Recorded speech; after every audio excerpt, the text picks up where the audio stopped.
Hi everybody. So we've all been in sort of self-isolation and lockdown, and I know a few of my clients have been mentioning how scraggly their hair is getting and threatening to cut their own hair. So thought I would do a little tutorial on how to cut your fringe, because I think that's going to be the main thing that's going to drive people mad. A couple of tips from me to start with. Firstly, make sure your hair is dry. Have a look and see if I pull the hair down, it's a lot longer than when it's dry and bouncy, and if your hair is wet, it's even longer than that. So make sure your hair is dry, preferably in the style that you would normally have it. So if you blow dry to the side, normally do it that way before you cut your fringe. Secondly, I would say you're going to have a look at your fringe as it's sitting. My glasses off for this, and you can see that if I want my fringe to sit just below my eyebrows, it's only a tiny little bit coming off. If I was to pull that down and go just below my eyebrows, I'll be taking that big chunk off, and what's going to happen is going to spring up here. I'm going to look like some of those videos you're seeing on YouTube. Not cool. So have a look at where your fringe is sitting and where it's falling. Put your comb there or put a ruler there and just see. It's only like probably, 2 centimeters that's coming off. It's a tiny, tiny little bit, okay? So millimeters, not centimeters. My other tip. I'm gonna put these back on so that I can see properly. Secondly, we're going to separate the hair away. You want to start off with a small amount of your fringe, because if you stuff that up, you've got all of this hair that's going to fall over it and hide your mistake. So let's start off with a thin veil of your fringe. Clip that back, hide that away. So now if I cut this little bit wrong, it's not the end of the world. I'm not going to end up on YouTube. Now remember that little amount. I lifted my eyebrows there. Remember that little bit, pull my glasses down, that we're going to cut off? You're going to separate your hair and you're just going to take this little section that's in the middle.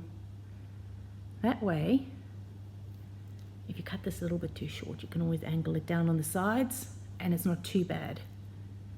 So take this little middle section, you're going to pull it forward where you can see it looking up, and you're going to chipper cut. Now what we mean by chipper cut is we're going to do little tiny little cuts into the hair, not big fat blunt cut. That can cause problems. So just going to look up as I do it. See, only taking like 1.5 centimeters off. Drop it down and you can see that little bit there is a little bit shorter and not too bad. Now if I want to take a bit more off, I do the same thing. Millimeters, not centimeters. If I want to take a little bit more off, pick up that same piece and I can go back in and take a little bit more off. This side of my hair is actually angled down because it goes into my long piece. So I'm going to do a little angle on that side, and on this side I'm going to do it straight, so you can see how to do both. This side is going to be the straight side. So I'm just going to bring it down and snip away little chips.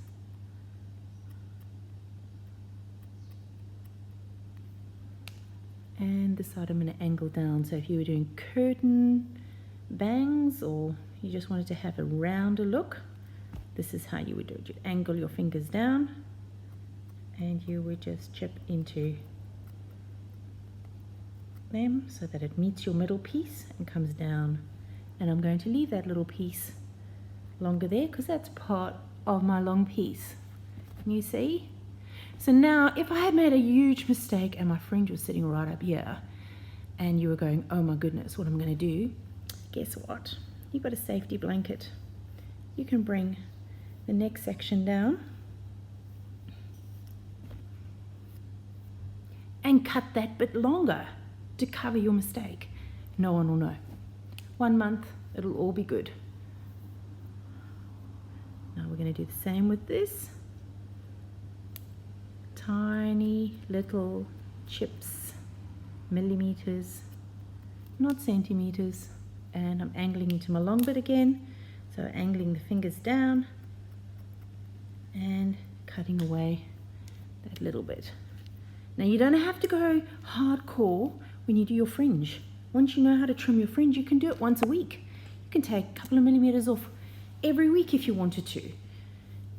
Just getting it sitting quite nicely. You don't have to do it for a 6-week cut and cut a big chunk off. That's going to cause problems. So millimeters, chipper cutting, section your first little thin veil, make sure it's right. If it's too short, the next layer has to come longer.